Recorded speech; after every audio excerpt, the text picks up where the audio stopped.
সকালবেলা উঠতে যে কি কষ্ট হয় আর কি কই, যাক ফ্রেশ হইয়া হেলথ ড্রিঙ্ক খাইয়া নিলাম। স্নানটাও আমি সকাল সকালই সাইরা নিই, আমার বেশ ভালোই লাগে। এনার পাগলামি দেখতে দেখতেই ডোগেশ বাইরে টাটা কইরা আমি এখন যাইতেছি পড়াইতে। পড়াইতে যাওয়ার পথে এনার লগে দেখা, চার্জার টেনারে দিলাম। পড়াইয়া এখন আবার বাড়ি ফিরতাছি। বাড়ি ফিরা একটু ঘন্টুর লগে একটু মজা টজা করে নিলাম ওনার সাথে। তারপর এক কাপ চা বানাইছিলাম, চা না খেলে আমার আবার দিন চলে না। ইনি দেখুন গামলার ওপর বসে আছে।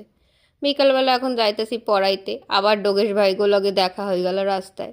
একখানি পড়ানো ছিল বিকালবেলা, সেইটা ঝটপট সাইডা চইলা আইলাম শিমুরালি স্টেশনে। সেইখান থেকে ট্রেনে কইরা জম কইরা চইলা আইলাম আবার চাকদায়।